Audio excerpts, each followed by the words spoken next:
Well, on record, my name is Deborah. Middle name is Molina, last name is Walters, and I go by my middle name. It's my Hispanic heritage and my grandmother's name, so I'm very proud of Molina, and I go by Mo. And I am a clinical professor here in Mary Lou Fulton Teachers College, and I have the privilege of teaching all the fun classes, which is science, anything to do with science. Rather, it's science methods for teachers, elementary and secondary, and then all the environmental education courses that you find in the Environmental Education Certificate program. So my first project is Sustainable Professional Development, which dates back to the early 1990s when I started looking at professional development and what makes people enjoy professional development and what makes them then implement professional development that they've had the opportunity to engage in and learn from. And one of the things I found out when I was a public school teacher at a junior high was that we went through a lot of professional development in the early 1990s when we were trying to improve education and learning for our students. And it was amazing that all of us would be in the same professional development listening to the same person, but we would leave that professional development with different ideas and implementation goals. And I couldn't at first understand how I could leave something and be so ignited by the speaker and so motivated to implement what I was learning about, while some of my colleagues, they just kind of checked it off as completed the professional development, I did my duty, and now I can go ahead and file away my booklet on the PD. So I started looking at what makes real professional development that teachers will take a passion and a liking with and be able to implement that in their classroom to, of course, improve learning and students' experiences. And one of the things that I was finding when I was looking at the different professional development is a main key was having the opportunity to be in the place of a learner yourself, being in a position where you are learning and you are actively engaged with the presenter and the material. Being in a student mode or a learner's mode really allowed you to experience the professional development from the perspective of a learner, which is a whole different experience than if you're just there as a professional listening to someone based on what they have to share. So I started creating professional development that really would engage the learner and give them the experience to be able to then implement the professional development based on that learner's mode with the goal, again, to impact learning. My second project, which has now become near and dear to my heart, is the impacts of environmental education or time in the outdoors with nature and the impact of environmental education on a person's well-being. Environmental education for me is something that started when I was a little girl. Growing up in the 60s, the outdoors was our babysitter, if you will. We spent a lot of time outdoors. Being connected to nature was a given. I grew up farming and raising animals, and so my connectiveness with nature was developed out of necessity and survival, if you will.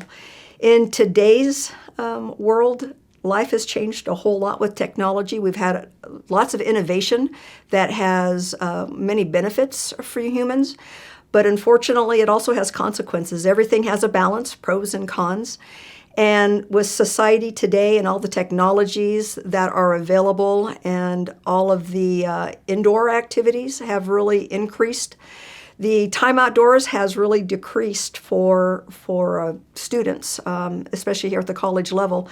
Being an elementary teacher, I made it a point to get my students outdoors because I knew from the get-go that getting them outside was a way to connect them with nature, but it's just an innate relationship that we have that we are slowly losing, if you will.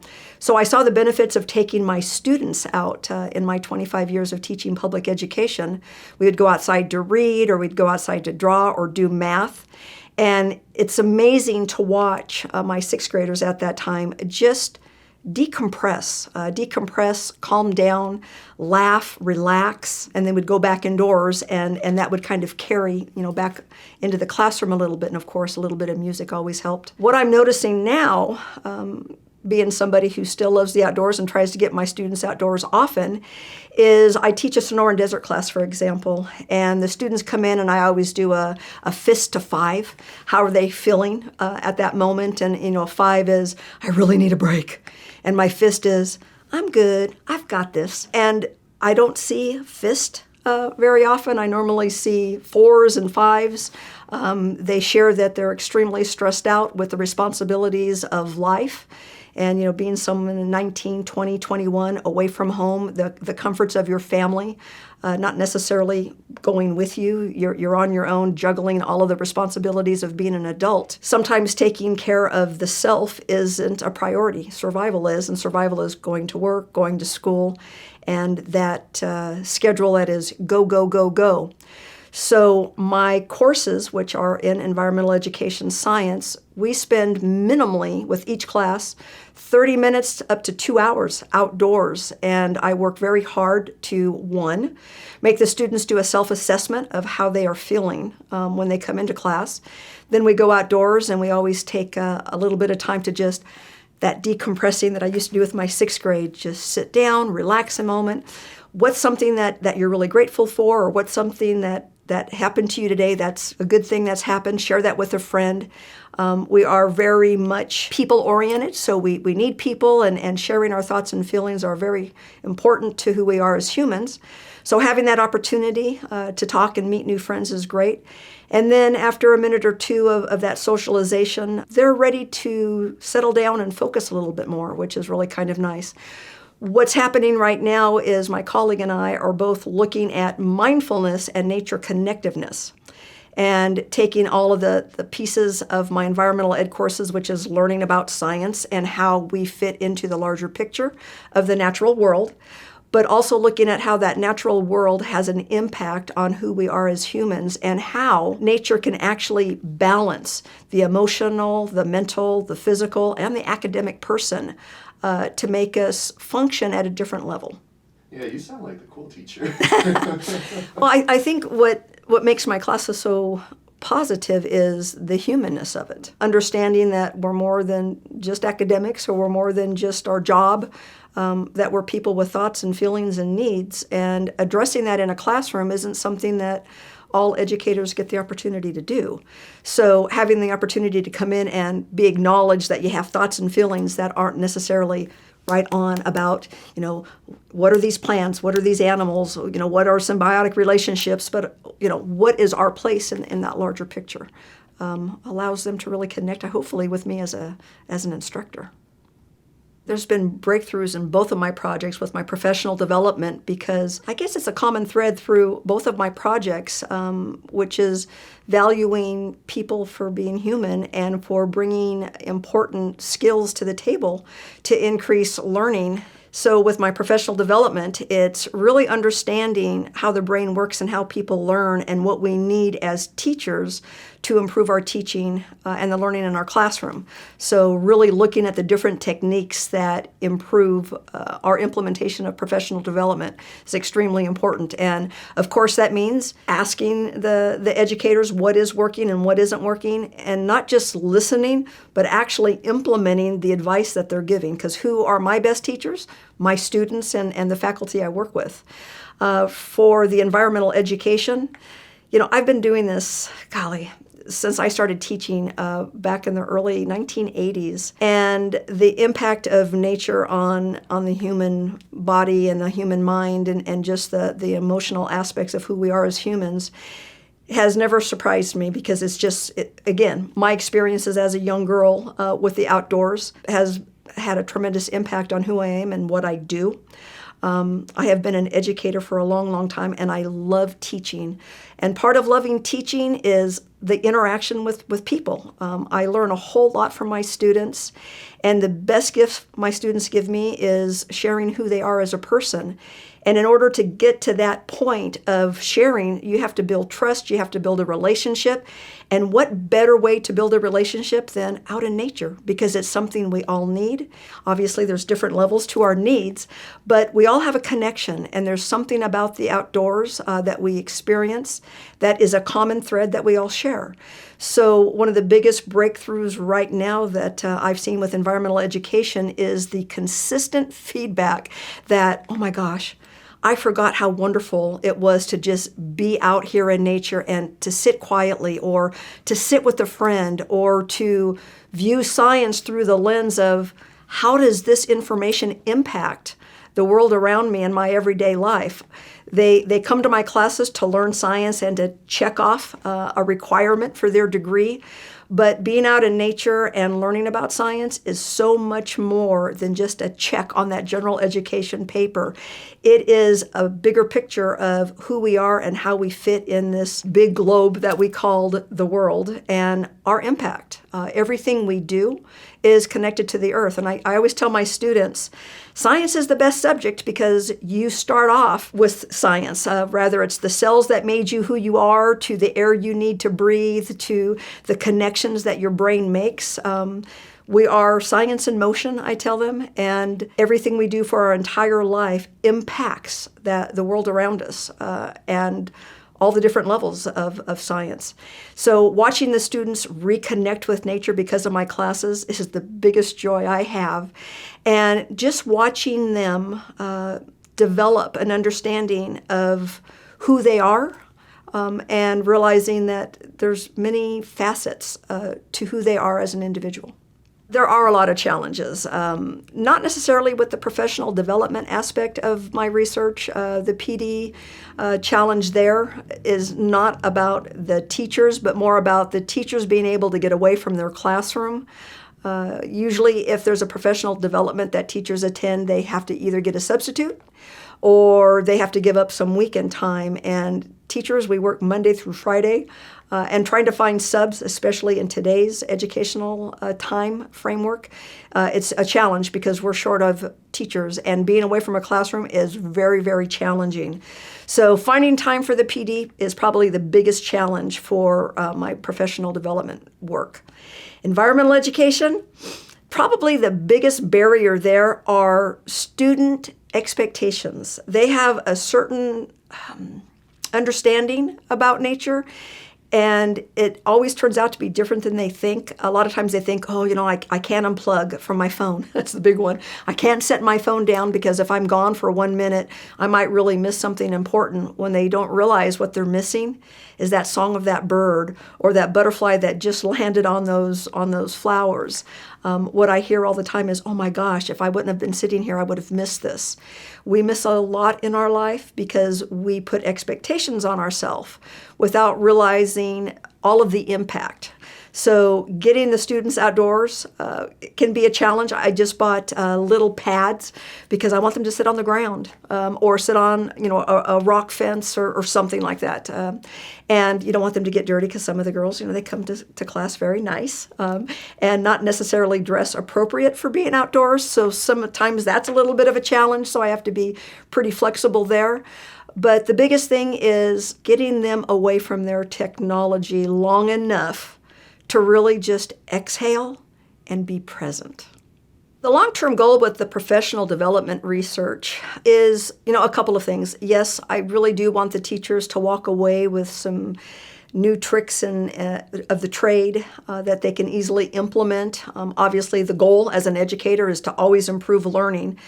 But the other part of that is to really improve the passion and the outlook on teaching. Teachers are really taxed right now. COVID was very difficult on the educational field, but let's just be honest. Education has always been a challenging field. When I started in the 70s, we had different kind of challenges, but teaching is a challenge because children come in, unique individuals with all their own little quirks and skills, talents, and deficiencies. And a teacher has to be everything to everyone to the best of their ability, meeting multiple needs of each student And it can be very exhausting, and at times teachers can lose themselves. Most of the educators I know, we go into education because we have a love and a passion for children, and we want to make a difference in the world, and that is impacting learning and impacting the pleasure of learning and children being in school. But one of the things that I've seen happen over time is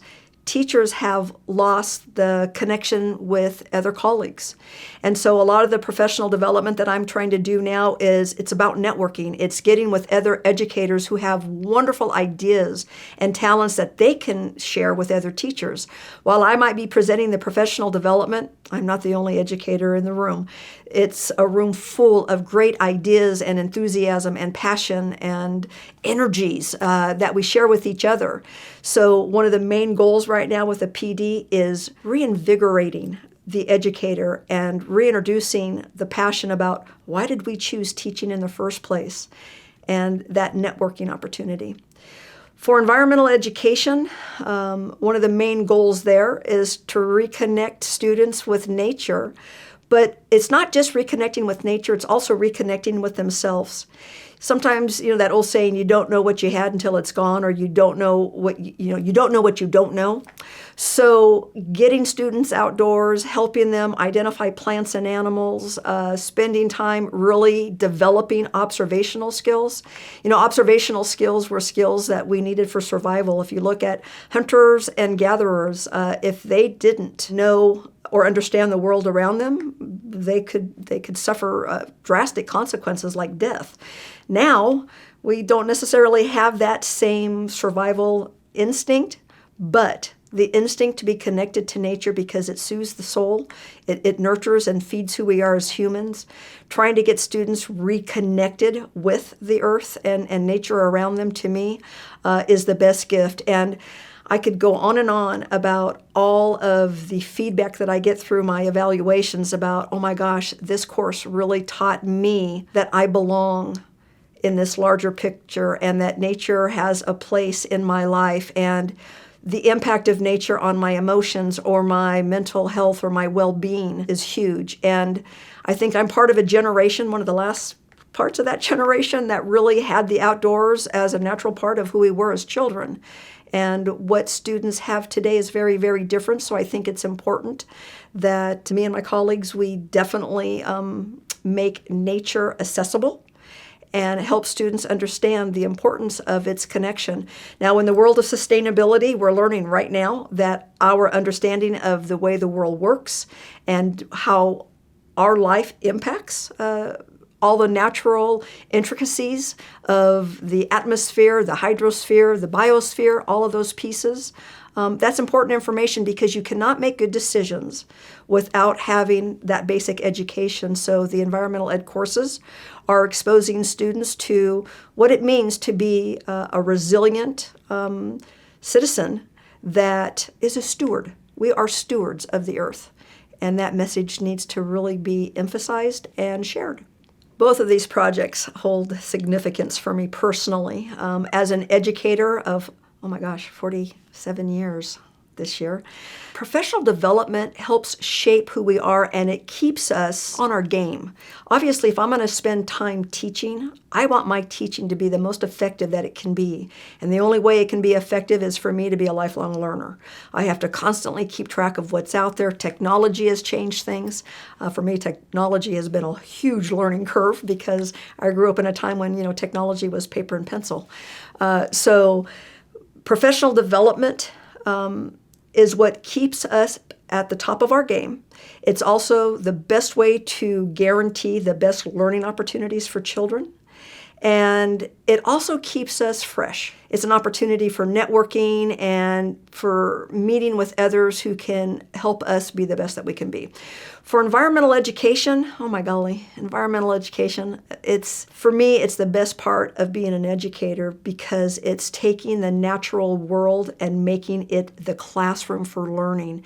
Everything you need to know is out there in nature. You just have to slow down and look. And in a world that is moving at the speed of light, where our days are full of fluorescent lights and computer screens and all of those things. For us to remain true to who we are as human beings, environmental education to me is the answer. It's watching the first bud come out on a flower, watching the flowers bloom and the butterflies knowing where to go to find the nectar, or migration. We can learn so much from nature, I guess is what I'm saying. And it's about my childhood. It's about my family. It's about my history. It's about who I was raised to be. Being conscientious and aware of my surroundings and being attuned to what is going on around me, because life can be very, very challenging. And if we don't stop to smell the roses, sometimes we forget the real importance of what life is. So next steps, I'm getting to a point in my career where I'm getting ready to retire. And so I'm looking at a 5-year span and trying to make a plan on the sustainability of my life's work.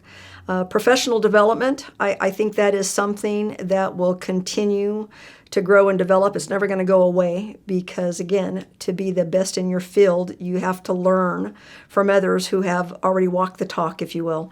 So I think professional development-wise, I don't necessarily have a plan for that to carry through. I have been doing a project with SRP called TIBS, Teaching Inquiry-Based STEM Science, and I'm getting ready to do a project with Cornell University, Citizen Science and Birding. And I think those will continue to live on long after I'm gone.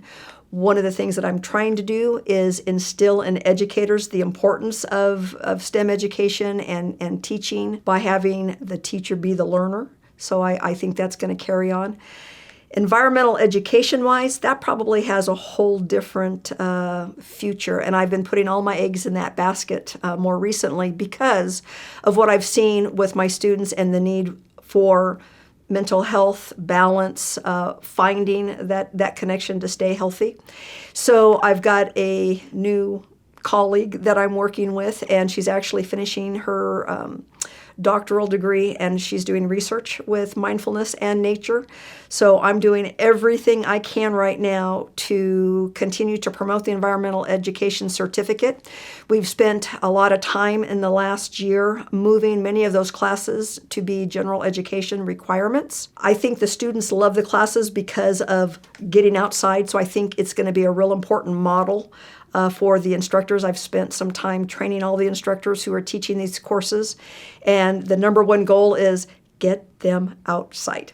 It's one thing to see it in a book. It's another thing to see it in person, get those hand lenses out, get them up close and personal with nature so that they're all being trained in that format, and the courses are written with that outdoor component as number one, the number one key. So I think the environmental education program will continue far long after I'm gone, since we have, I think, 4 or 5 courses now that are general requirements. What's happening, the students are loving the courses. They're my best advertisement for the program and for the certificate.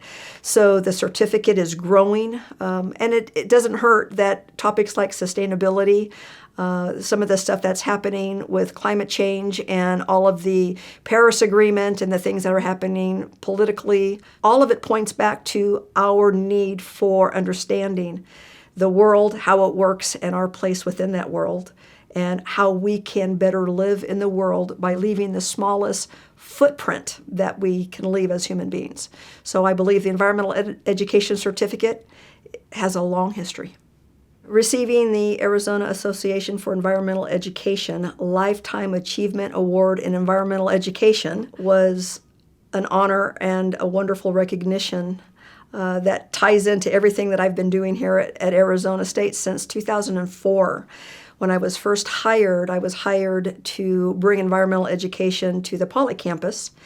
And I did with much energy and enthusiasm, because, as you can tell, it's a passion of mine, which helps. Everything that I have done as a science educator has been about bringing science alive. A lot of students, you ask them about math and science, And it's really common where it's like, oh, I'm doing science because I have to, and oh, I'm not really good at math, when in reality, we're experts in all of those things. We just don't know it. We haven't had the experience to build the confidence. And then, of course, you get a few marks against a content area, and then, of course, you have your own thoughts and feelings about it. So my career here at ASU for 20 years has been about re-educating every student to understand they're good at whatever they choose to be good at, with, obviously, some help and patience. And the way the courses are being taught, environmental education is about being outside. If you're going to learn about outside, the best place to learn about outside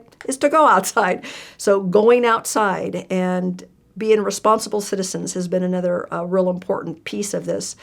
Here at the university, the students are going to be voters, and understanding that it's one thing to say you believe in something, but you need to know why you believe in it. And so when I'm teaching the courses, I'm having the students evaluate their thoughts and feelings about things, and then trying to determine why they feel the way they do and how they can educate themselves to be better equipped to share with somebody, this is what I think, and this is why.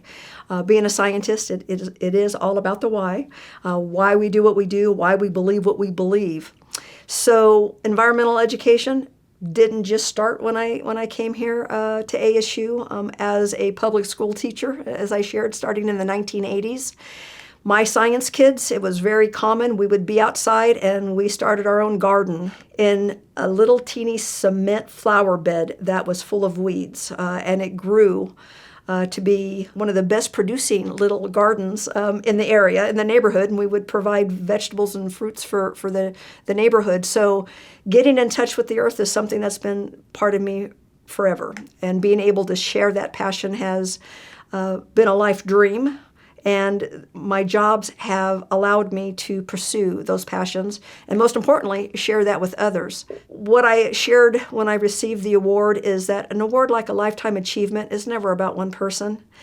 I am who I am based on all of the people who have crossed my path, the former educators that I've had, the students. When you teach something and you get a response from your students that shows appreciation, that shows interest, and shows learning, it makes me anyway, want to be better at being a teacher than I am. So I'm constantly trying to improve myself to meet the needs of my students. And the students I have right now at ASU, I thought about retiring at one time with COVID, but then the interaction with my students, I love what I do. I love teaching. I love interacting with my students. I love learning from them. They help me see the world differently because I have my own lens and my own view, and they show me a bigger picture because they see things differently than I do, and having the opportunity to learn from them is much appreciated. So the Lifetime Achievement Award is for all the people in my past who have influenced me with my love of nature, and it's all my future students who will have a similar impact. So it's an award received by many.